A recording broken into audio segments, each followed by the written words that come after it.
pra ele, por favor. Tá mandando eu desligar? Tá mandando eu desligar? Eu pedi você desligar um pouquinho, por favor. Pra Não, falar se contigo. você quer falar comigo, eu tô parando. Hã? Quem é você? Trabalho pra ele. Ah, tá. Polícia, você? Não, trabalho pra ele. Mas por que você quer? O que você quer falar comigo? Pô, só pra você deixar ele à vontade, pô. Ele tá à vontade, eu tô constrangendo ele de alguma coisa? Tá, pô. Não, eu tô filmando, ele é uma figura pública. Ele é uma figura pública, irmão.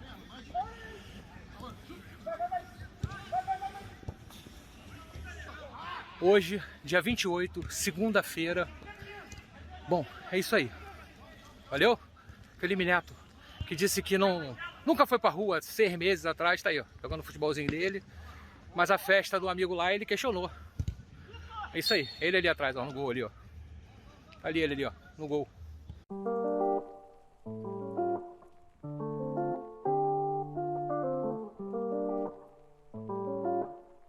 Olá senhoras e senhores, bom dia, boa tarde, boa noite, dependendo de quando você ver este vídeo. Eu venho falando com mais intensidade ultimamente em meus vídeos do fato de que políticos nunca abrem mão dos poderes que são adquiridos.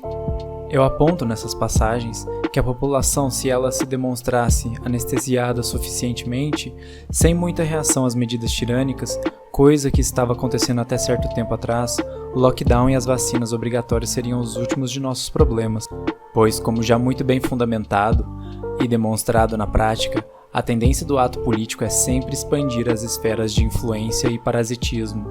Às vezes eu fico com medo quando acende uma chama da esperança em mim, mas eu fico realmente feliz quando eu vejo pessoas se manifestando contra lockdowns e entendendo que essa medida é literalmente uma tática eugenista. Eu expliquei isso no meu último documentário, eu vou deixar ele na descrição. Ajude a compartilhar se possível. E a população está sendo obrigada a ficar mais pobre por conta de uma fundamentação supostamente científica, né? Facilmente questionável por não respeitar elementos básicos que já foram expostos exaustivamente aqui no canal. Às vezes eu fico imaginando que vocês devem me achar chato por ficar que nem papagaio repetindo essas coisas. Mas, inseguranças à parte, eu quis fazer esse vídeo pois eu vi uma declaração muito interessante de um policial do estado. Se controla, respira, pois o YouTube já te colocou na blacklist dele. Anyway, pessoal, esse ilustre policial passa a seguinte declaração de que eles estão presentes no centro de Manaus para fiscalizar e fazer valer a pseudo-lei que os seguem. Eu gosto muito dessa declaração, pois o agente da policial que contribui para a proteção da sociedade explica, obviamente sem querer, como é o modus operandi estatal no caso de você ser uma ovelha negra dessa família feliz que fica cantando kumbaya ao redor da fogueira, felizes e sem preocupações. Além do decreto prever multa de R$50 mil, sim, você escutou corretamente, R$50 mil para um pai ou mãe que abrir seu estabelecimento para conseguir dinheiro a fim de alimentar seus filhos, esses indivíduos corajosos ainda correm o risco, segundo a declaração do ilustre senhor que tem uma mãe bastante respeitada por este que lhe narra, de serem devidamente penalizados por não seguirem normas arbitrárias impostas, que nunca foram demonstradas em eficácia, diga-se de passagem, e caso prosseguirem resistindo, serão levadas para a delegacia. Bom, para pessoas que já estão imersas no meio filosófico e já sabem qual é a natureza do método político para se ganhar riquezas descrito pelo sociólogo Oppenheimer, talvez essa declaração do policial seja mais que suficiente para a identificação da vilania análoga a outros modos de produção assassinos usados no passado. Entretanto, vamos tentar decompor essa sequência de ocorrências possíveis para ilustrar aos desavisados o que significa o escalonamento da violência por parte do Estado. Como Hans deixa bem claro, o aumento da violência é algo esperado pela própria força policial, onde os mesmos possuem protocolos caso as pessoas decidam resistir à imposição desta lei. Entretanto, existem alguns cenários que são completamente possíveis dentro desse espectro exposto e nos permitem sondar a verdadeira face do que o Estado representa, sem nenhuma máscara liberal, pseudo-conservadora ou democrática para turvar nossa visão. Como já exposto muitas vezes no canal e em outras mídias descentralizadas sensatas, o lockdown não passou em nenhum momento pelo crivo científico para demonstrar sua significância e razoabilidade como estratégia sanitária. Ainda, temos a informação vinda de pandemias passadas que essa suposta estratégia nunca foi aplicada a esse nível ou referente a pessoas saudáveis, deixando claro a tentativa nominalista por parte de entes desonestos de equiparar ou igualar medidas de lockdown nunca praticadas com as medidas de isolamento bem fundamentadas que já foram empregadas em outras pandemias.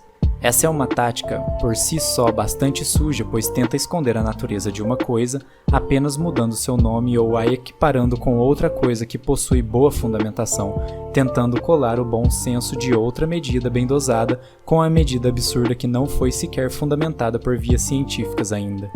Como é claro que o lockdown não é uma narrativa médica ou científica, podemos afirmar com certa segurança que ela não passa de uma ordem política, ainda sobrando espaço para adicionar o fetiche ditatorial e de controle da economia e sociedade que esses psicopatas almejam. Portanto, devido à impossibilidade de se ter fundamentações adequadas para amparar a ordem do policial em vias científicas, chegamos à conclusão que a ordem do policial de não se abrir o comércio, que é o ganha-pão do dia seguinte de muitos brasileiros, não passa de uma lei de fundamentação puramente política com algumas pitadas de achismo, desonestidade de pseudo-intelectuais e sadismo. Se essa é uma lei sem fundamento e errada, os indivíduos estão amparados argumentativamente por princípios objetivos e não contraditórios, como a lei natural ou a fundamentação da ética libertária, por exemplo, em praticar a autodefesa contra qualquer iniciante de agressão não justificada corretamente por vias argumentativas. Portanto, um cenário bastante possível é o conflito gerado pela iniciação de agressão por parte do policial que representa o Estado, em que, no momento que o mesmo tenta restringir o movimento do dono da loja, o último tem total respaldo argumentativo para puxar a sua mão e tentar evadir essa abordagem. Neste momento, devido ao egocentrismo patológico que muitos policiais e autoridades possuem, acabam se sentindo atacadas a nível pessoal, incorrendo na sua psique uma guerra santa contra aquele elemento que ousou questionar e desobedecer a potestas dessa autoridade imposta, não natural. A partir desse momento, o policial pode chamar reforço ou restringir o dono do estabelecimento com mais violência. O inocente agredido ainda possui total respaldo argumentativo para se soltar, lutar e evadir tal medida tirânica.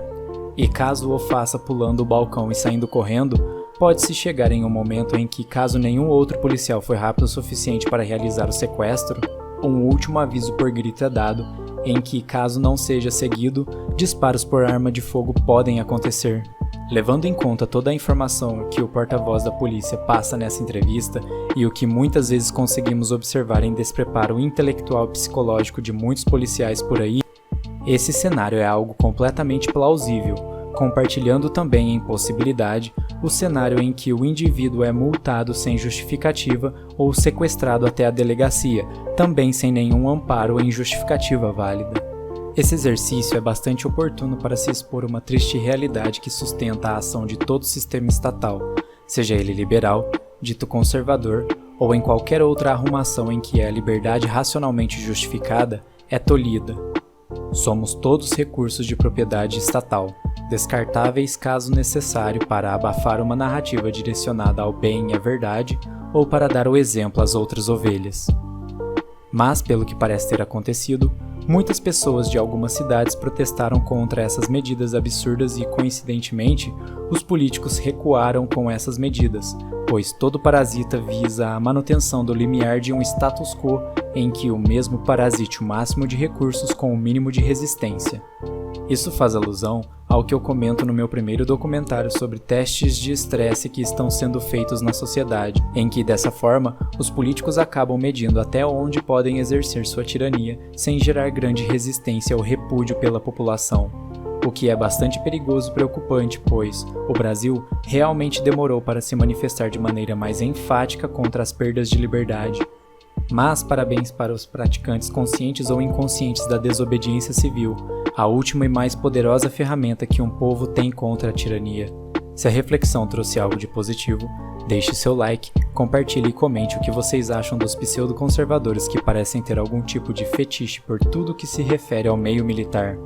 É sério, chega a ser cômico como essa galera defende qualquer atitude que venha do meio militar, só porque os mesmos representam cosmeticamente algo que relembre ordem e o dito conservadorismo brasileiro. Burke, um dos pais do conservadorismo, ficaria desapontado com eles. Bom, não quero me estender muito, ajudem a compartilhar os vídeos do canal se possível, pessoal. Fiquem bem, até mais.